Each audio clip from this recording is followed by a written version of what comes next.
Hi, welcome back to the channel. Thanks for tuning in again. What I'd like to talk about today is how to clean the crankcase. I recently put a video out about how to seal the surfaces, or how the way I prefer to seal the crankcase halves together. One of my subscribers reminded me, said, hey, how are we supposed to clean this thing? So today I want to show you how I would clean these surfaces before we do the assembly project. And if you, when you're finished with this video, if you want to refer to the other one, it's probably the last video that I put out, is on sealing the crankcase. So kind of in the wrong order. Should have done how to clean it first, but anyway, we'll do that now.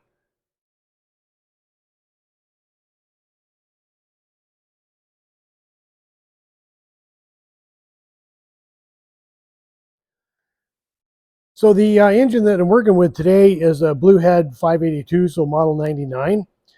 And what I want to show is the where is there old remnants of sealer and where there is not.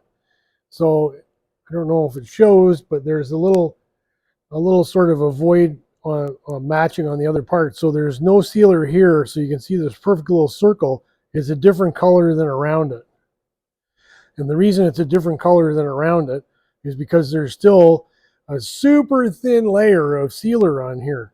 Now this engine had this is an older engine, so it has the original sealer on it, which used to be red. It's that black RTV type that's in my assembly video. But so this is the red.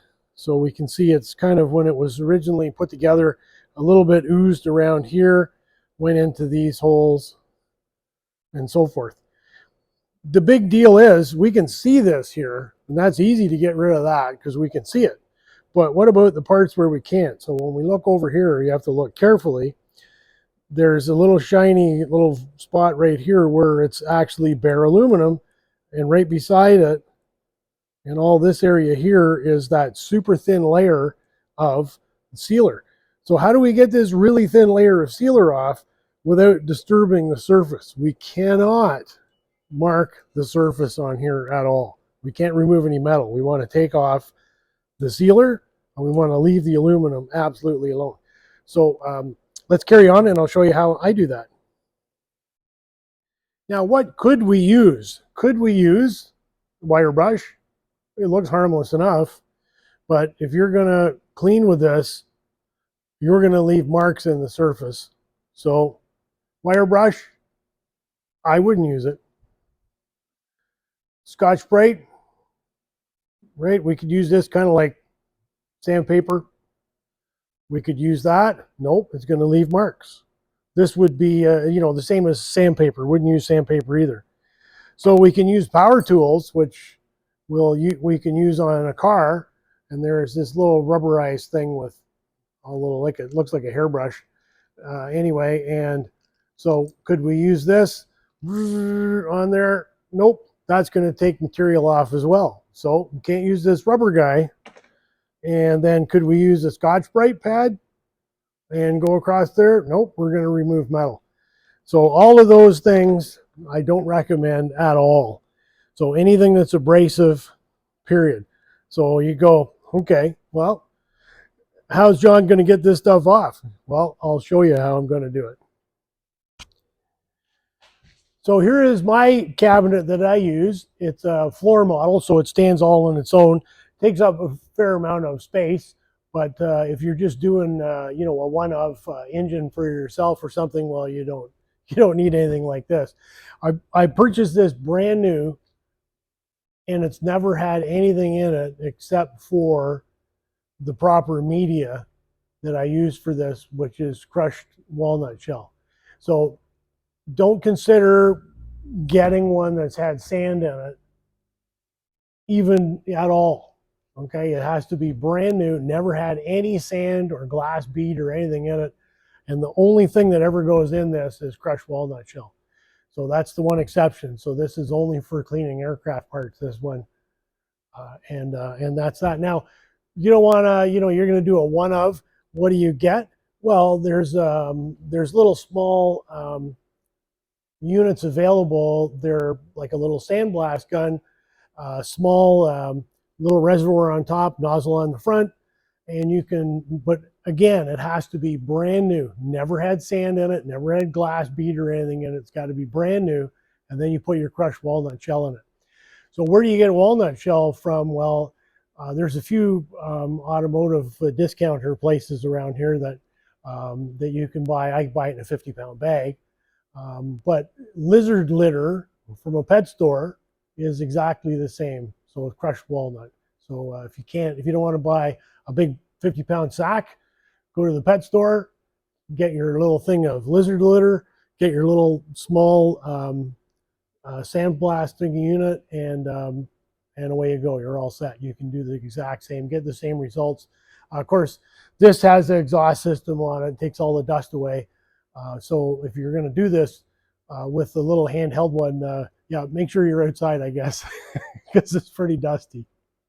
Okay, so let's get the crankcase in. And I've got the bottom half here, as you can see. And we'll get this in here and we'll get going.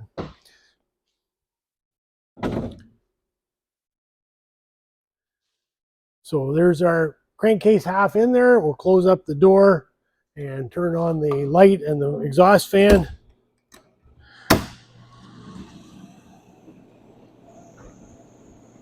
So I don't know if you can hear me over the fan noise, but so we'll do this area right in the corner here, which is where I originally pointed it out, and then these two spots over here where we could see the two really clean spots. So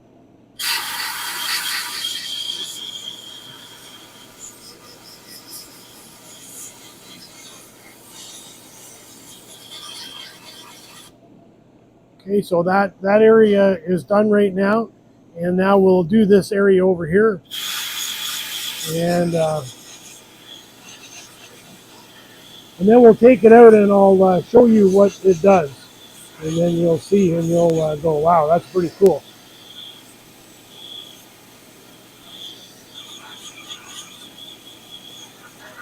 All right, so that's that. I'm going to turn it off now and we'll take this part out and I'll show you. So here we are. This is the corner where there was a little clean spot here and the rest was completely covered. And there was some down here. So I know it's aluminum. It's hard to see the surface. I'll try and move it around and maybe you can see that better. And then over here, those two definitive circles that were over here. I don't know if we changed the light. Anyway, it's the best that I can do to show you. But the whole point is that it's cleaned the old sealer off, even from out here, and we've got a perfect surface and there's no scratches, no damage. That's what we need to have to make it seal properly. Now I'm super happy with the finish that I got on here. I mean, all of the old cured sealer is gone. This is the area that had those two circles in it, and we could see the sealer all around it. It's gone. I don't know what it looks like actually on the video, but I'll just move it around a bit because the light is, different angles of the light. But no, absolutely thrilled with the result as always. I did the outside as well with the same process. There's still, of course, there's still some gunge left on it. I need to put it back in and finish that. And of course, I will give all this surface here a great inspection and make sure that I didn't miss any little bits somewhere. So now when it comes out of the blaster again, then it'll go in for soapy it's going to go in the Varsol first, and to get any dusty residue off. Then it's going to get washed with hot water, and then I will air dry it with compressed air, and then I'll brake cleaner this when I'm ready to assemble it. Which is what's in the other video actually.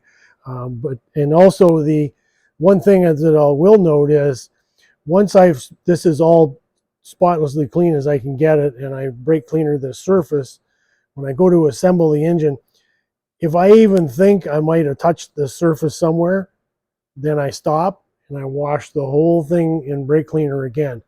Why? Because skin oil could get on here and potentially make it the sealer not adhere properly. So it's worth a little bit extra time. And I try not to touch them. Once in a while I do, so that's no big deal. Just clean it again, and then pay attention that you don't touch it anywhere. And then it's assembly time. And again, that's in the other video. That's how I clean these crankcases. And I've been doing it this way for like 15 years now. It's never failed me yet. You never do any damage on here. It's perfectly clean. It always seals properly. And that's what I'm after. So hopefully you learned something here. Maybe you can share this with somebody that you know is is also going to do this. I'm sure it'll help them. One thing I did forget to mention before when I was talking about the sandpaper and the Scotch-Brite and all these other things is chemical things. Now they have a gasket remover. I guess it's probably not much different than paint stripper. Could you use that? Would it dissolve that cured sealer on here? Oh, I'm sure it would, but I don't know what it would do to the aluminum, and I don't want to find out. So, as I said, we're doing it this way for a long time now, so I'm happy with the results. Not going to change my method anytime soon. So, thanks for watching today. Thanks for the time you spent with me. Appreciate it. Like, share, subscribe, comment, all those other things. Talk to you later. Bye now.